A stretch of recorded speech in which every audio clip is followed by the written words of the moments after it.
Hello నమస్తే. పవన్ కళ్యాణ్ గారు పెట్టినటువంటి పార్టీ జనసేన పార్టీ 12 సంవత్సరాల 14 సంవత్సరాలు ఓకే ఆవిర్భావ దినోత్సవ జరుపుకుంటున్నటువంటి జనసేన పార్టీకి, జనసేన పార్టీ అధినాయకులకి, జనసేన పార్టీ కార్యకర్తలకి heartfully I congratulate all of you and all the best for future politics also. మీరు ఆ పార్టీని విజయవంతంగా మీరు ముందుకి తీసుకెళ్లాలని మనస్ఫూర్తిగా కోరుకుంటున్నాను. But I hope you do some good politics in the days ahead. Anyway, ఈ 12 సంవత్సరాల్లో పవన్ కళ్యాణ్ గారు సాధించింది ఏంటి అనేది ఆత్మవిమర్శన పవన్ కళ్యాణ్ గారే చేసుకోవాలి. 2014 ఎన్నికలకు ముందు పవన్ కళ్యాణ్ గారు పార్టీ పెట్టి ఆ పార్టీని పోటీ కూడా చేయకుండా పవన్ కళ్యాణ్ గారు బీజేపీని టీడీపీకి బ్యాకప్ ఇచ్చారు.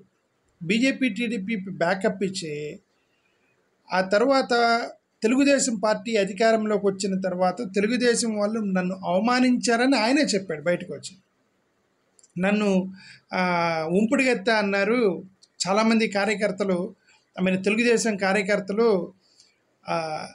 అతను ఒక స్టెప్నీ లాంటి వాడు, అతను ఉంటే ఏంటి ఉండకపోతే ఏంటి, దానికి అతని మాటకి విలువేంటి, ఉంటే ఉంటాడు పోతే పోతాడని అంటున్నారు అని స్వతహాగా తనే ఒక పబ్లిక్ మీటింగ్లో చెప్పాడు పవన్ కళ్యాణ్ గారు. ఓకే, అంటే ఆ ఎగ్జాక్ట్గా పదాలు అయ్యి ఉండకపోవచ్చు, బట్ ఆ సిమిలర్గా అర్థం వచ్చేటువంటి పదాలు అయితే ఆయనే పవన్ కళ్యాణ్ గారు చెప్పిన మాట వాస్తవం.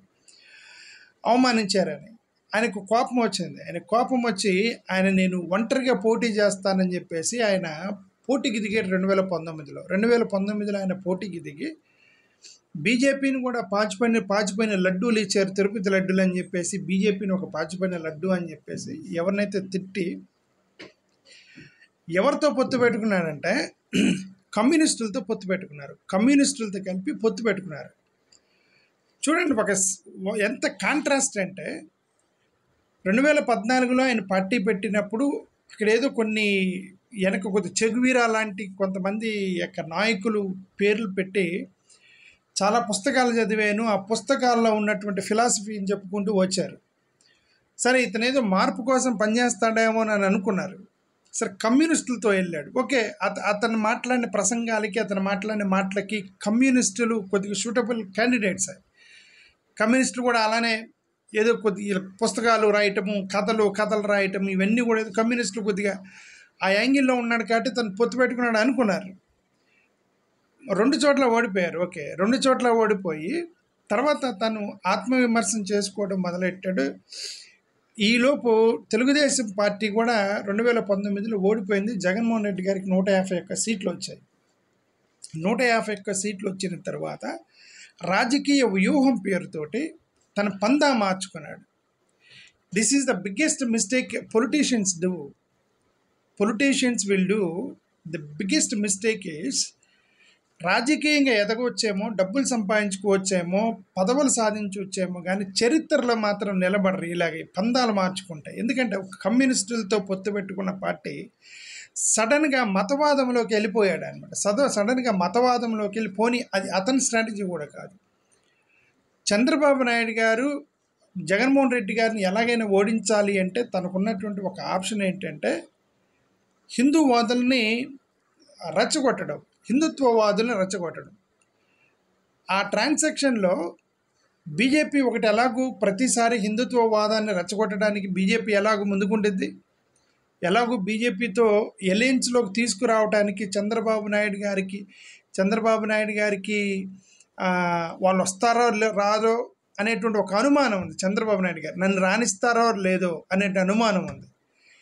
కానీ బీజేపీ వాళ్ళు వచ్చినా లేకపోయినా మనిద్దరం కలుద్దామని చెప్పి చంద్రబాబు నాయుడు గారు పవన్ కళ్యాణ్ గారిని ముందే ఆయన ప్రిపేర్ చేసి పవన్ కళ్యాణ్ గారు మధ్యలో కొన్ని ప్రసంగాలు ఇచ్చుకుంటూ పోయారు. అదేంటి, బీజేపీని పొగుడుతూ, బీజేపీని లైన్లో ఉంచుతూ, ఇటు పక్క చంద్రబాబు నాయుడిని లైన్లో ఉంచుతూ, మధ్యలో సనాతన ధర్మాన్ని, ఆర్ఎస్ఎస్ వాదులు కనుక ఆర్ఎస్ఎస్ గ్రూపుల్లో మాట్లాడేటువంటి ప్రసంగాలని ఈయన మాట్లాడుతూ ప్యారలల్గా వచ్చాడు. అంటే ప్యారలల్గా ఎందుకు వచ్చాడంటే బీజేపీ వస్తే వచ్చింది, లేదంటే టీడీపీతో కలిసేస్తాను అతను ఫిక్స్ అయిపోయాడు మైండ్లో.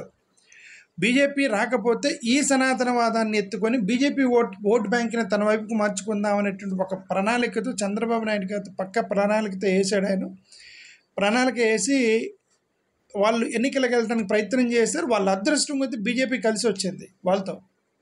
బీజేపీ రాకపోయినా సరే వాళ్ళిద్దరు కలిసి వెళ్దాం అనుకున్నారు. బట్ బీజేపీ కూడా జాయిన్ అయింది లాస్ట్ మూమెంట్లో. ఏదేమైనా సరే కంప్లీట్గా మతవాదంలోకి వెళ్ళిపోయాడు పవన్ కళ్యాణ్ గారు. ఇప్పుడు మతవాదంలోకి వెళ్ళిపోయి 3 పార్టీలు కలిసి అధికారంలోకి వచ్చారు. ఇప్పుడు 3 పార్టీలు కలిసి అధికారంలోకి వచ్చిన 3 పార్టీలు కూడా ఏ పార్టీ కూడా ఇండిపెండెంట్గా, ఇప్పుడు మీరు ఒక పర్పస్తో వచ్చారు, జగన్మోహన్ రెడ్డిని ఓడించాలనేటువంటి పర్పస్తో వచ్చి మీరు ఓడించి మీరు అధికారంలోకి వచ్చిన తర్వాత 3 పార్టీలు ఏ పార్టీ కూడా పర్పస్ సాల్వ్ అయింది. లెట్ us డివైడ్, ఇండిపెండెంట్గా మన పార్టీని నిలబెట్టుకుందాము అనేటువంటి ధైర్యం 3 పార్టీలు చేయలేకపోతున్నాయి. ఇటు పక్క టీడీపీ చేయలేకపోతుంది, జనసేన చేయలేకపోతుంది, బీజేపీ చేయలేకపోతుంది. 3 పార్టీలు కూడా మీకు ధైర్యం చాలట్లేదు. అంటే what is that you have achieved? మీరు ఏం సాధించారు అని అంటే, మీరు ఒకరి మీద ఒక ఆధారపడటానికి మీరు ప్రయత్నం చేస్తున్నారే తప్ప ఇండిపెండెంట్గా పార్టీని బలోపేతం చేసి పైకి రావడానికి ఏ పార్టీ కూడా ముందుకు రావట్లేదు. సరే, మిగతా పార్టీల తర్వాత చూద్దాం. బీజేపీ ఏం ఆలోచిస్తుంది, టీడీపీ ఏం ఆలోచిస్తుంది తర్వాత మాట్లాడదు. ఇప్పుడు కాంటెక్స్ట్ జనసేన ఫార్మేషన్ డే కాబట్టి జనసేన ఏం చేస్తుంది అని అంటే, ఇప్పటికి కూడా పవన్ కళ్యాణ్కి ఒక కాన్ఫిడెన్స్ లేదు. ఏంటి, నా అంతా నేను ఇండిపెండెంట్గా పోటీ చేసి నేను ముఖ్యమంత్రి స్థాయికి ఎదగదాము అనేటువంటి ఆ కాన్ఫిడెన్స్ అతనిలో ఇంకా రాలా. First of all he is not trusting his own కార్యకర్తలను మీద అతనికి నమ్మకం లేదు. ఎందుకంటే పబ్లిక్ మీటింగ్లోకే మీరందరూ వచ్చి సీఎం అని అరుస్తారు, పవన్ కళ్యాణ్ అని చెప్పి మీరు అరుస్తారు, కానీ మీరు నాకు ఓటు వేయరు.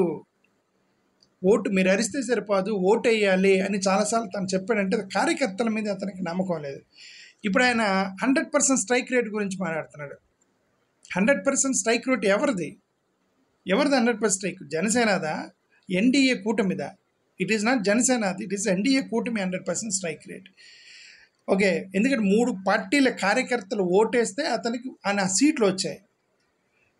లెట్ us ఫర్గెట్ అబౌట్ ఈ ఈవీఎం మ్యానిపులేషన్స్ అవన్నీ కూడా రోమర్సా నిజమా అనేవి మనకు సత్యం తెలీదు. వాటి గురించి మనం ఆస్పెక్ట్ పక్కన పెడితే 3 పార్టీలు కలిసి అతను గెలిచాడు. 3 పార్టీలు గెలిచిన తర్వాత that is an achievement of 3 parties. What is that Pawan Kalyan has achieved అంటే still it is a question mark. What he has achieved so far అంటే still it is question mark.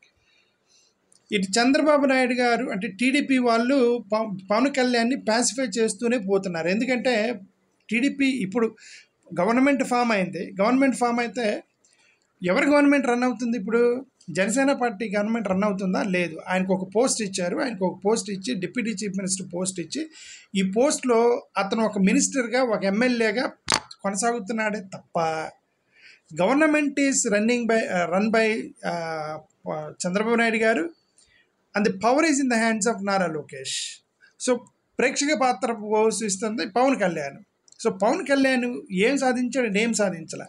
ఈయన కష్టపడి లోకేష్ గారికి చంద్రబాబు నాయుడు గారికి అధికారం ఇచ్చాడు. చంద్రబాబు నాయుడు గారు, లోకేష్ గారు, పవన్ కళ్యాణ్ ఉన్నంత వరకు అట్లీస్ట్ 5-6% ఓట్ షేర్ ఉంటుంది. కాబట్టి అతన్ని బుజ్జగించేటువంటి రాజకీయం వీళ్ళు ఎలాగో చేస్తారు. టీడీపీ వాళ్ళు ఎందుకు పోగొట్టుకుంటారు? వాళ్ళు టీడీపీ వాళ్ళు జనసేనని పోగొట్టుకోరు.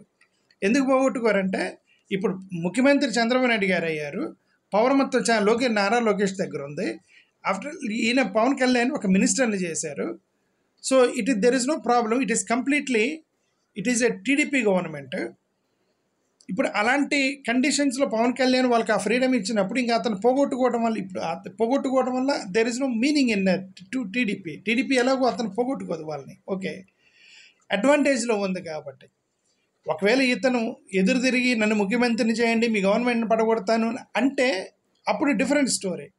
లేదు, నాకు ఈ మినిస్టర్ పోస్ట్ చాలు, ఈ డిప్యూటీ చీఫ్ మినిస్టర్ ఒక పోస్ట్ ఇచ్చారు, నాకు ఒక జెడ్ కేటగిరీ ఏదో ఇచ్చారు, నాకు ఒక పోస్ట్ ఇచ్చారు, నాకు ఎమ్మెల్యేగా ఉన్నాను, that is more than enough అని అతను సాటిస్ఫై ఉన్నంత వరకు టీడీపీకి ప్రాబ్లం ఉండదు. రీసెంట్గా ఒక న్యూస్ కూడా వచ్చింది ఏంటంటే నారా లోకేష్ నాయకత్వానికి ఓకే అన్నాడు పవన్ కళ్యాణ్ అని చెప్పి ఆ న్యూస్ కూడా వచ్చింది. సో అలాంటి ఆలోచన పవన్ కళ్యాణ్ ఉన్నంత వరకు టీడీపీకి there is no problem and they go with Janasena. But Janasena what they will achieve, what is that Janasena is going to achieve అంటే, ఈ పాలిటిక్స్ తోటి దే డోంట్ అచీవ్ ఎనీథింగ్. ఈ పాలిటిక్స్తో they don't achieve anything. They will continue as alliance partner, they continue as an MLA, they may continue as a minister, but he can never become. ఆ party పవర్లోకి రాలేదు, party పవర్లోకి రావాలి. 21 మంది ఎమ్మెల్యేలు రావడం వేరు, పార్టీ పవర్లోకి రావడం వేరు. 21 మంది ఎమ్మెల్యేలు 100% strike rate correct, but power మీ చేతిలో లేదు, పవర్ టీడీపీ చేతిలో ఉంది. టీడీపీ శాసిస్తుంది, టీడీపీ యొక్క నిర్ణయాలు ముందుకెళ్తున్నాయి. Pawan Kalyan is unable to make a decision. Ground లెవెల్లో జనసేన కార్యకర్తల యొక్క మాట చల్లట్లేదు, జనసేనకు సంబంధించిన ఎమ్మెల్యేల మాట చల్లట్లేదు. ఇది ఇంత సాధించిన తర్వాత that finally what he achieved అంటే, that is nothing except making TDP come to power. Other than that there is nothing he has achieved అని so far we can understand. ఇంతవరకు ఓకే, సరే ఎమ్మెల్యే అయ్యాడు, అదే డిఫరెంట్ స్టోరీ. బట్ బీజేపీ ఉంది, BJP వాళ్ళు ఏమాత్రం ఈయన కొద్దిగా బీజేపీకి లొంగే తట్టుకుంటే ఈయన విలీనం చేయమని అడుగుతున్నారు బీజేపీ వాళ్ళు. ఓకే, ఇటు పక్క బీజేపీ మింగాలని చూస్తుంది, ఇటు పక్క TDP as long as there vote share add అవుతాయి టీడీపీకి అడ్వాంటేజ్. కాబట్టి of course advantage 100%. Pavan Kalyan is a small piece, TDP is a bigger piece. Okay, TDP అనేది 40% ఓట్ షేర్ ఉన్నటువంటి ఒక పెద్ద పార్టీ. Okay, there is no doubt in this. Janasena అనేది just ఒక 5-6% ఓట్ షేర్ ఉంది. ఆ 40కి 5-6% తోటి వాళ్ళు అధికారంలోకి వచ్చారు. ఈ చిన్న పీస్ అయినా సరే this made them come to the power. So TDP వాళ్ళకి చాలా ఇంపార్టెంట్ జనసేన ఓట్ షేర్, కాబట్టి వాళ్ళు ఆ ప్యాసిఫైలో ఉన్నారు. ఇప్పుడు ఎవరైనా నిర్ణయం తీసుకొని పార్టీని బలోపేతం చేయాలి, ముఖ్యమంత్రిని అవ్వాలి, పవర్లోకి రావాలి అని ఎవరైనా ప్రయత్నం చేయాల్సింది ఎవరన్నా ఉంటే అది పవన్ కళ్యాణ్ చేయాలి తప్ప టీడీపీ కానీ బీజేపీ కానీ they are happy as long as the current position of Pavan Kalyan continues. TDP is happy and BJP is happy because neither is trying to make his party come to power, nor he is trying to become chief minister, nor he is trying to take the power or control the state. He is just happy to work under Nara Chandrababu Naidu garu and Nara Lokesh garu government. So this is actually 12 సంవత్సరాలు ఆయన సాధించింది ఏంటంటే ఇదే ఆయన సాధించింది పవన్ కళ్యాణ్ గారు ఇప్పటి వరకు. ఓకే,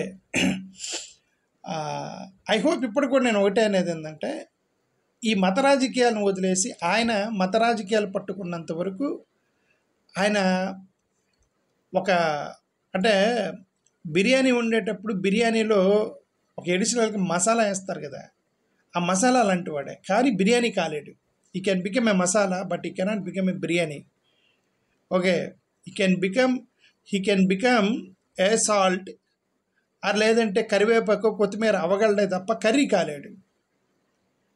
ఓకే, ఎందుకంటే నన్ను ఈ మాట, he is not the major share, he is not the bigger share.